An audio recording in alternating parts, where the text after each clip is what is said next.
Para pendengar setia Radio Montini 106 FM, kita kembali lagi dalam program acara kita yaitu Telisik, Telaah Isu-Isu Sosial Kemasyarakatan. Nah, hari ini begitu spesial karena saya sudah bersama dengan bintang tamu. Dan kita dengarkan suaranya dulu, kita berkenalan terlebih dahulu. Ini dengan siapa? Angel Dunggio. Oh, dengan Bu Angel. Nah, Bu Angel ini kesehariannya seperti apa? Silakan. Saya penyuluh agama Katolik di Kota Tomohon.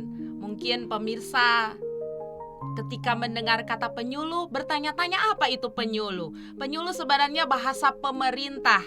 Kalau bahasa gereja itu katekis. Jadi pekerjaan saya sebagai katekis, melayani umat dan masyarakat. Seperti itu.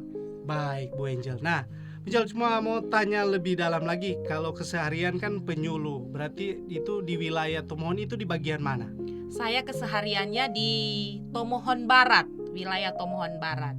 Ada 2 paroki di sana, paroki Bunda Hati Kudus Woloan dan paroki Santo Antonius Padua Taratara. Tapi bukan hanya pelayanan dalam gereja, tapi saya juga aktif dalam kemasyarakatan, seperti melayani di puskesmas atau di kelurahan-kelurahan untuk penyuluhan agama seperti itu. Oke, baik Bu Angel. Nah, hari ini kita akan bahas satu tema yang sangat menarik, yaitu kita akan bicara mengenai mengenal dan mencintai kitab suci.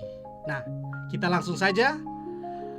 Bu Angel, kenapa sebenarnya penting ini orang mesti mau kenal dan mau mencintai kitab suci ini? Nah, pertanyaan yang luar biasa. Mungkin kalau ditanya, siapa orang mesti mencintai, mesti mengenal kitab suci? Karena kitab suci itu adalah firman Allah. Orang tahu semua bahwa kitab suci itu adalah sabda Allah. Bahkan Santo Hieronymus bilang begini, barang siapa tidak mengenal kitab suci, ia tidak mengenal Yesus. Nah, saya pun punya pertanyaan pengajuan untuk pemirsa. Kira-kira kita sebagai orang Katolik, sebagai orang Kristen, orang kenal, orang tahu Tuhan Yesus dari mana? Nah, pasti jawaban kita adalah melalui kitab suci. Karena ketika kita membaca kitab suci, orang kenal Tuhan Yesus. Karena dari kitab suci itulah peristiwa hidup tentang Yesus ada. Oke, baik Bu Angel. Nah, kita lanjut lagi. Selain kitab suci, apalagi sebenarnya sumber ajaran iman Katolik yang ada, dan mungkin bisa jelaskan mengenai keterkaitannya. Iya, jadi seperti kita ketahui bersama bahwa dalam iman Katolik, orang-orang Katolik itu ada namanya 3 pilar iman. Kitab suci, tradisi, dan magisterium gereja. Nah, ketiga hal ini saling mendukung satu sama lain.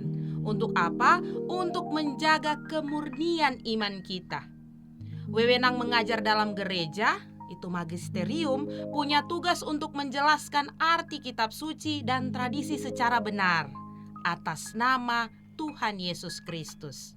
Kita sebagai umat diharapkan percaya atas ajaran mereka. Oke, baik Bu Angel. Berarti ada tiga sebagai sumber ajaran iman Katolik. 3 pilar iman. 3 pilar iman. Baik, kita lanjut Bu Angel. Nah, kitab suci sendiri itu dibagi dalam bagian besar. Dan mungkin ini Bu Angel bisa jelaskan mengenai kitab suci ini.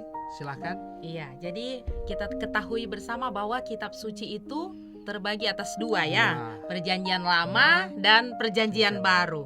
Tapi apa orang tahu kenapa dia disebut perjanjian lama dan perjanjian baru? Nah, perjanjian lama ini berarti ada kata perjanjian. Jadi apa itu perjanjian lama?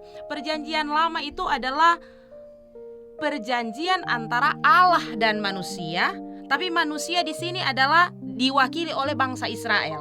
Ya, perjanjian antara Allah dan manusia, isi perjanjiannya adalah tentang janji keselamatan. Allah berulang-ulang kali memberikan janji kepada manusia, dalam hal ini umat Israel yang tadi saya katakan, untuk apa? Untuk menyelamatkan mereka.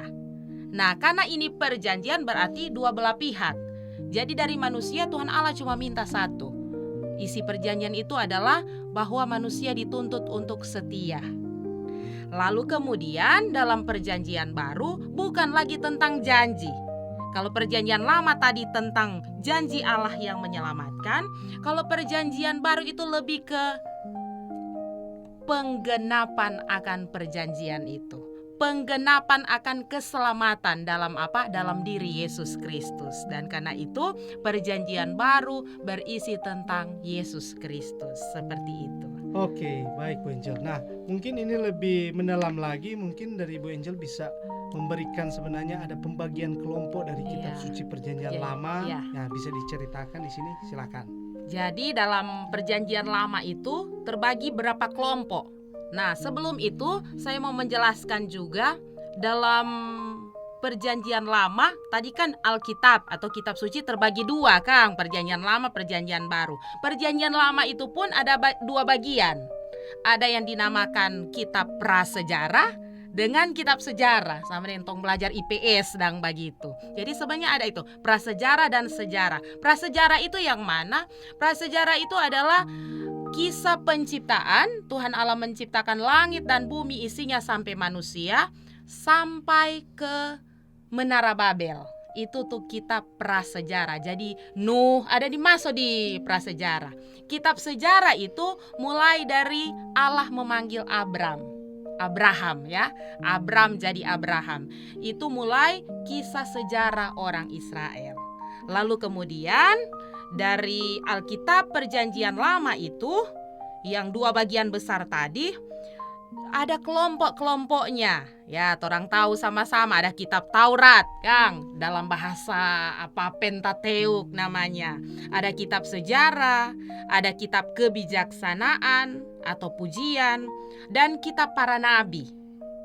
Nah, kita orang tahu bersama bahwa kalau kitab Taurat tadi yang pertama atau Pentateuk itu ada 5, pental 5, Kang, DP arti berarti 5 kitab Taurat. Itu Kejadian, Keluaran, Imamat, Bilangan, dan Ulangan.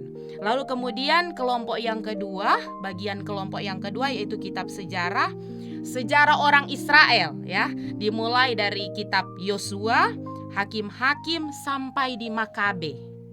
Lalu ada kitab kebijaksanaan atau pujian seperti Ayub, Mazmur sampai pada Putra Sirak, termasuk juga Amsal ya. Lalu kitab para nabi yaitu Yesaya, Yeremia sampai di Maleaki. Setiap kelompok punya cerita dan pesannya sendiri-sendiri. Begitu, Chan. Oke, baik Bu Angel. Ini penjelasan yang sangat menarik dan memang detail. Oke, nah lanjut lagi kita lebih mau bertanya mengenai, bisa ceritakan sedikit mengenai periode zaman bapak-bapak bangsa dalam sejarah penulisan perjanjian lama. Perjanjian lama, iya. Jadi tadi saya katakan ini ada DP kelompok ya, ada dia punya bagian. Luar biasa ini Alkitab perjanjian lama, ada dia 2 bagian, lalu kemudian dikelompokkan. Tapi juga ada di sana istimewa periode-periode dalam perjanjian lama. Nah, periode dalam perjanjian lama itu dimulai sekitar tahun 1800 sampai 1600 sebelum Masehi. Periode apa itu? Periode bapak-bapak bangsa.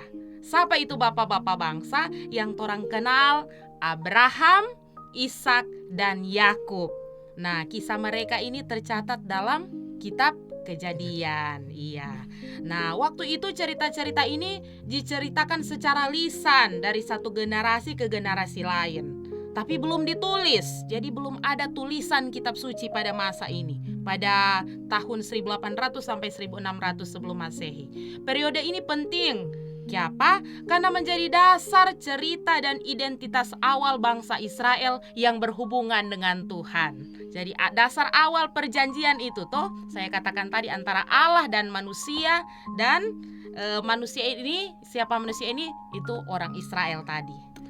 Oke, baik Bu Angel. Nah, kita lanjut lagi, yaitu bicara bagaimana kisah bangsa Israel di Mesir Itu bicara tadi perbudakan, pembebasan, dan ada perjanjian di Gunung Sinai yang berhubungan dengan penulisan perjanjian lama. Mungkin bisa dijelaskan. Iya. Silakan. Nah, ini sebenarnya masuk periode yang kedua. Iya, kalau tadi periode pertama itu bapak-bapak bangsa, periode kedua tentang cerita orang-orang Israel yang diperbudak, yang mengungsi. Sebenarnya pertama mengungsi dulu, kemudian diperbudak di Mesir, lalu kemudian mereka dibebaskan, pembebasan dari Mesir. Dan ada di sana mau bilang puncak Kang perjanjian di Sinai. Ini terjadi sekitar tahun 1600 sampai 1225 sebelum Masehi. Waktu itu cerita-cerita besar mulai diceritakan dari mulut ke mulut, ya. Tapi kemungkinan besar pada masa ini itu 10 perintah Allah so ditulis, ya, 10 hukum Allah. Nah, kenapa mulai ditulis? Karena ini adalah dorang punya pedoman hidup dari orang-orang Israel. Oke, baik Bu Angel. Memang penjelasan yang sangat menarik dan mendalam.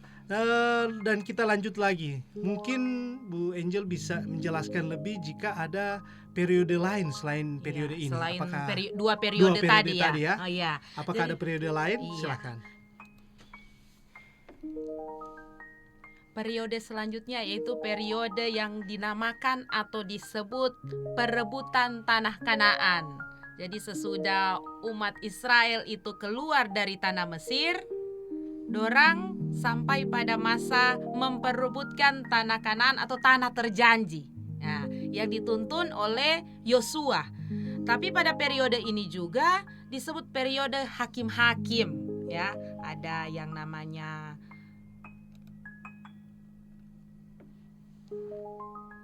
lalu kemudian periode raja-raja.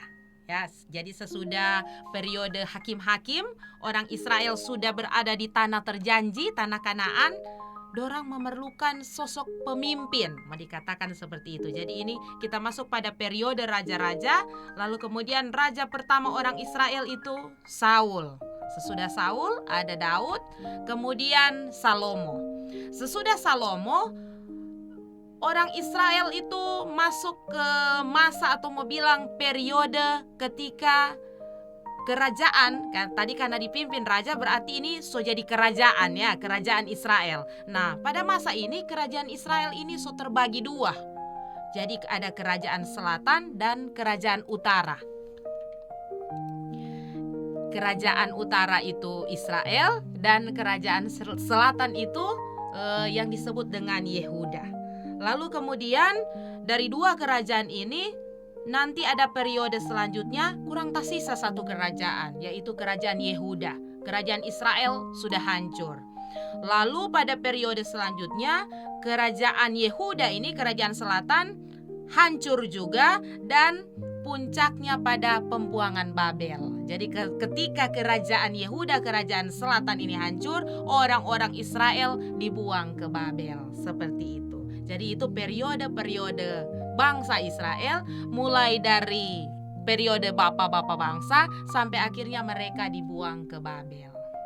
Oke, baik Bu Angel. Ini penjelasan yang memang sangat mendalam dan memang sangat menarik kalau kita bicara tentang sejarah ataupun dari sebenarnya kitab suci ini terbentuk seperti apa, ada periode-periodenya. Nah, untuk para pendengar setia Radio Mentini 106 FM, tetap stay tune, tetap dengarkan telisik dalam pembahasan kita hari ini. Dan untuk itu kita break dulu sejenak. Oke, Ya, siap. kita istirahat dulu. Dan untuk para pendengar, dengarkan dulu lagu yang akan diputar ini. Para pendengar setia Radio Mentini 106 FM, kita kembali lagi. Nah, diskusi hangat kita akan dilanjutkan lagi. Dan mungkin dari Ibu Angel bisa sebenarnya menjelaskan dari tadi kan kita sudah bicara tentang perjanjian lama. Perjanjian. Sekarang orang akan bicara tentang perjanjian baru. Dan mungkin pembagian-pembagiannya seperti apa, silakan. Iya, kalau tadi orang belajar, bicara, dengar semua tentang perjanjian lama. Apa itu perjanjian lama? Perjanjian antara Allah dan manusia, toh. Tentang apa? Tentang janji yang menyelamatkan. Nah, sekarang orang fokus ke perjanjian baru, bukan lagi tentang janji yang menyelamatkan, tapi pemenuhan, ya. Allah yang memenuhi janjinya untuk menyelamatkan umat manusia. Dalam perjanjian lama sebenarnya Allah sudah berulang-ulang kali menyelamatkan manusia. Sama kisah tadi ketika manusia dalam perbudakan di Mesir. Tuhan Allah kasih selamat pada orang.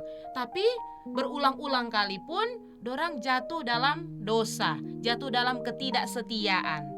Dan puncaknya sekarang orang melihat dari dalam perjanjian baru bagaimana Allah sendiri yang menyelamatkan mereka dalam diri Tuhan Yesus Kristus.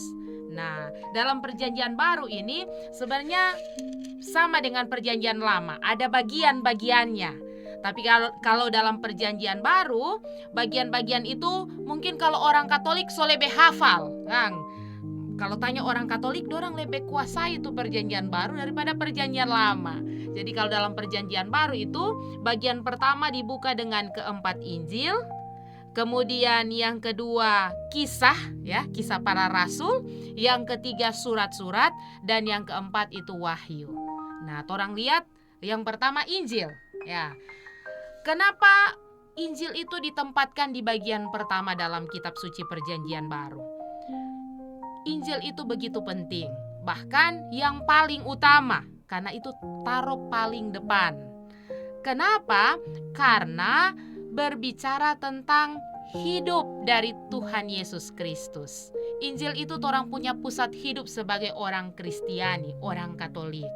Dan kemudian dalam Injil itu diceritakan tentang karya-karya Yesus, bercerita tentang ajaran-ajaran Yesus, perjuangan hidup Yesus, bahkan sampai sengsara, wafat, dan kebangkitannya. Seperti itu bagian pertama dalam kitab suci perjanjian baru.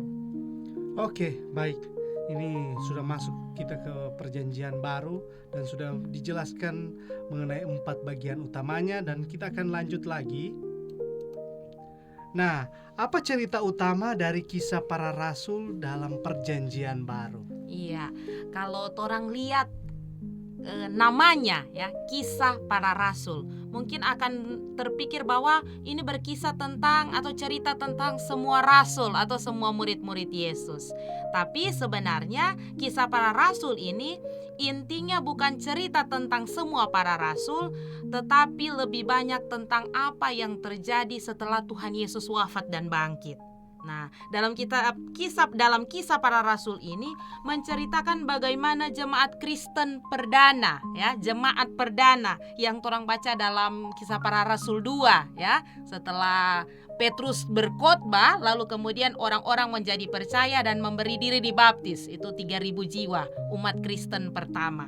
Nah, lalu diceritakan bagaimana perkembangan jemaat perdana tadi selama kurang lebih 30 tahun. Nah, dalam kisah para rasul juga ini menceritakan tentang 2 tokoh utama, ya, 2 rasul, yaitu Santo Petrus dan Santo Paulus. Mereka berdua ini punya peran sangat besar dalam menyebarkan Injil dan membangun gereja awal, ya, jemaat perdana. Dan perlu kita ketahui pula bahwa penulis kisah para rasul, siapa yang menulis kisah para rasul? Penulisnya adalah Santo Lukas, tokoh yang sama dengan penulis Injil Lukas. Dari mana diketahui itu? Orang bisa lihat dalam Injil Lukas 1 ayat 1 dan kisah para rasul 1 itu sama, dia hampir sama, ya, mau bilang begitu. Hampir sama dia punya kata pembuka. Di dalam Injil Lukas 1 ada bilang, Theophilus yang mulia. Sedangkan dalam kisah para rasul itu ada tulis Hai Theophilus. Nah, dari situ dikatakan bahwa penulisnya ini sama, ya. Jadi kisah para rasul dan Injil Lukas itu ditulis oleh Lukas, Santo Lukas. Oke, baik Bu Angel. Ini memang penjelasan yang sangat detail dan kita akan lanjut lagi. Tadi kan orang sudah bicara tentang kisah para rasul dan mungkin ini akan lebih pada surat-surat. Iya. Di perjanjian baru dan sebenarnya siapa yang menulisnya? Silakan. Iya, bagian ketiga dalam perjanjian baru yaitu surat-surat. Tapi sebenarnya surat-surat ini masih terbagi 2 lagi, ya, bahkan 3 sebenarnya. Surat-surat Paulus, lalu kemudian ada surat untuk orang Ibrani. Lalu kemudian itu yang ketiga disebut surat-surat Katolik. Nah, orang akan bertanya, kenapa disebut surat-surat Katolik? Nah, kalau surat-surat Paulus itu mulai dari Roma sampai di Filemon, artinya surat yang ditulis oleh Rasul Paulus. Ketika orang baca Alkitab sudah tertulis di situ bahwa surat Rasul Paulus kepada jemaat di Roma atau jemaat di Korintus. Nanti ada bedanya ketika kita baca surat Yakobus yang hanya tertulis surat Yakobus seperti itu, tidak ditujukan kepada siapa, sama dengan tadi Roma, Korintus, Timotius, Filemon seperti itu. Jadi kenapa dia disebut surat-surat Katolik? Berarti surat-surat ini ditujukan untuk semua orang, untuk semua pembaca. Karena orang kembali ke arti Katolik sebenarnya. Katolik yaitu universal, umum untuk segala bangsa. Lalu di antara itu terselip surat kepada orang Ibrani. Iya, seperti itu. Oke, baik Bu Angel. Nah, apa yang digambarkan dalam kitab Wahyu dan bagaimana hubungannya dengan masa depan? Nah, mungkin ini bisa dijelaskan dari Bu Angel sendiri, silakan. Iya, jadi bagian terakhir atau bagian keempat ya dalam perjanjian baru yaitu kitab Wahyu. Nah, kitab Wahyu ini siapa penulisnya? Penulisnya adalah Rasul Yohanes, salah satu dari murid Tuhan Yesus. Nah, kitab Wahyu Yohanes ini berisi serangkaian penglihatan ya. Penglihatan tentang apa? Penglihatan tentang keadaan umat Kristen dan dunia secara keseluruhan. Kitab ini, kitab Wahyu ya, banyak membahas tentang masa depan atau akhir zaman. Wahyu juga dapat dikatakan sebagai ringkasan atau penegasan tentang rencana keselamatan Allah. Meskipun seringkali ketika orang baca kitab Wahyu ini susah untuk dimengerti, ya, tapi sebenarnya tujuannya adalah memberikan harapan dan keyakinan tentang karya keselamatan Allah pada akhir zaman. Seperti itu. Baik, ini jawabannya luar biasa. Dan kita lanjut lagi, ini sudah bagian terakhir ini. Nah, dari Bu Angel sendiri, apa sebenarnya manfaat mengenal dan mencintai kitab suci Perjanjian Lama dan Perjanjian Baru? Iya, kalau orang tanya apa DP manfaat ya orang baca kitab suci, mau tanya dulu, satu hari berapa ayat ini ja baca, berapa perikop ya ja baca Alkitab. Nah, orang mau lihat ketika orang baca Alkitab, orang mempelajarinya, dia punya manfaat apa pada orang punya hidup, pada orang punya iman. Yang pertama orang lihat dalam kutipan Dei Verbum artikel 11 dah bilang begini. Alkitab itu mengajarkan kebenaran yang dikehendaki oleh Allah untuk keselamatan kita tanpa kekeliruan. Ya, jadi Alkitab itu tidak ada kekeliruan. Dalam kata lain, Alkitab itu kebenaran, ya, benar. Jadi kita mengenal, mencintai, kita membaca Alkitab supaya orang dituntun dalam kebenaran, ya, menuntun kita pada keselamatan lewat kebenaran iman, ya. Kebenaran iman yang pertama tadi Alkitab, lalu kemudian tradisi dan magisterium. Karena itu kita bisa yakin apa yang diajarkan kitab suci tentang iman dan moral dengan benar ketika orang baca Alkitab, orang rajin baca kitab suci. Lalu yang kedua, kenapa atau apa manfaatnya orang baca Alkitab? Ya, menurut 2 Timotius 3 ayat 16 sampai 17 dikatakan seperti ini. Segala tulisan yang diilhamkan oleh Allah itu berguna untuk mengajar, untuk menegur kesalahan, untuk memperbaiki kelakuan, dan untuk mendidik dalam kebenaran. Nah, kitab suci ketika orang baca Alkitab membantu orang untuk belajar ajaran yang benar, mengkoreksi ketika orang ada kesalahan, membentuk perilaku kita agar sesuai dengan kehendak Tuhan, bahkan mendidik kita dalam kebenaran. Tujuannya supaya kita sebagai umat Tuhan, sebagai umat Allah, sebagai orang-orang Kristen siap melakukan setiap perbuatan yang baik. Oke, baik Bu Angel. Jadi itu penjelasan sebenarnya apa manfaat mengenal dan mencintai kitab suci, perjanjian lama dan perjanjian baru. Dan mungkin ini yang menjadi hal menarik lainnya, yaitu saya ingin lebih bertanya bagaimana dari Bu Angel sendiri itu secara pribadi Iya. untuk mengenal dan mencintai kitab suci itu seperti apa? Ada peribahasa begini, Kang. Tak kenal maka tak sayang, ya. Dari mana torang kenal? Berarti torang harus tahu sesuatu dulu kong torang kenal. Dari mana torang tahu sesuatu itu? Ketika torang mulai baca.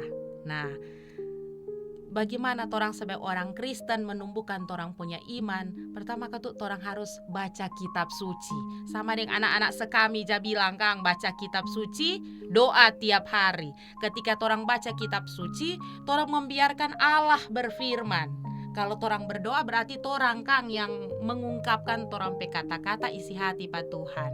Tapi ketika baca kitab suci, torang mendengar Allah berfirman apa, Tuhan Yesus mau bilang apa kepada saya. Nah, ada satu program sebenarnya yang bagi saya luar biasa, yaitu program membaca kitab suci setiap hari. Jadi satu hari kami diajak untuk membaca 5 bab, ya, 5 perikop dalam kitab suci. Nah, program ini dicetuskan oleh Pastor Chris Ludong PR, ya, sejak kalau tidak salah 3 tahun yang lalu. Dan selama kurang lebih 9 bulan kami yang ada di grup itu, yang mengikuti program itu, kurang lebih 9 bulan kami menyelesaikan membaca Alkitab dari Kejadian sampai Wahyu. Dan itu menurut saya luar biasa. Karena melalui program itu torang setiap hari boleh membaca Alkitab, boleh membaca kitab suci. Torang semakin memperdalam torang punya iman. Dan karena itu saya ajak sebagai orang-orang beriman, umat-umat Kristiani, ayo torang baca Alkitab setiap hari. Kalau rasa berat itu 5 perikop, 1 perikop jo. Atau kalau orang bilang rasa berat umpamanya baca Kejadian sampai Wahyu, ada percikan hati, ya. Torang baik setiap hari ada bacaan-bacaan liturgi yang boleh torang baca. Sehingga kalau torang seperti itu, maka torang punya iman akan semakin bertumbuh, semakin berkembang dalam Kristus. Torang mengenal Kristus lebih mendalam, semakin mencintai Kristus karena torang mencintai kitab suci. Oke, baik. Ini penjelasan yang luar biasa. Namun ini kita masih penasaran, berarti dari tahun berapa itu? Sekitar 2021. 2021. Jadi ya, program itu beberapa waktu lalu saya bertemu dengan Pastor Chris. Lalu saya tanya, Pastor, tempo apa mau ulang itu grup kesayangan? DP nama kok grup kesayangan. Nah, Pastor bilang mulai bulan September, pas bulan kitab suci, memulai ulang itu program. 1 hari baca 5 bab. 9 bulan itu selesai. 1 Alkitab. Berarti kalau hitung dari 2000 berapa itu, berarti berapa kali udah baca kitab suci? Saya sudah 2 kali, baru 2 kali, baru 2 kali membaca Alkitab. Dan dari Kejadian sampai Wahyu. Semoga September nanti mau ulang dan setia. Ya, ini luar biasa ini, karena ini pengalaman yang menurut saya ini jadi semacam boleh orang lihat for orang diri sendiri dan challenge tuh ini termasuk jadi tantangan, karena orang harus rajin membaca berapa perikop itu 5 tiap hari. Itu menjadi konsisten, dan itu kan jadi tantangan for diri sendiri. Jadi kalau seumpama hari ini lupa, besok harus baca 10. Mesti tebus. Jadi bayangkan kalau sudah 5 hari sudah 25 perikop yang mau dibaca. Tapi ya menarik. Puji Tuhan sudah selesai. Oke. Nah, itu dari sharing dari Bu Angel sendiri, dan mungkin ini closing statement terakhir dan juga menjadi kesimpulan apa yang mau disampaikan kepada para pendengar setia Radio Montini 106 FM. Silakan Bu Angel. Ya, saya kembali ke kata-kata dari Santo Hieronymus. Tidak mengenal kitab suci berarti tidak mengenal Kristus. Jadi ketika Anda membaca kitab suci, di sanalah Anda mengenal Kristus, mengenal Yesus, mengenal karya-karyanya, mengenal mujizat-mujizatnya. Bahkan dari sana Anda mendengar bagaimana Allah, bagaimana Kristus bersabda untukmu. Rajin-rajin baca kitab suci, maka imanmu pun akan semakin bertambah. Oke, baik Bu Angel. Ini pesan yang kuat untuk para pendengar setia Radio Muntini 106 FM. Untuk itu tetap stay tune terus, tetap dengarkan program telisi kita telah isu-isu sosial kemasyarakatan dengan tema-tema menarik lainnya. Oke, untuk itu saya Richard sebagai host hari ini dan juga Bu Angel, terima kasih banyak. Terima kasih kembali. Ya, datang lagi ya. Siap. Dan kita akan cerita dan kita akan diskusi di lain waktu. Untuk itu saya dan juga Ibu Angel, kami pamit undur diri. Sampai jumpa. Bye.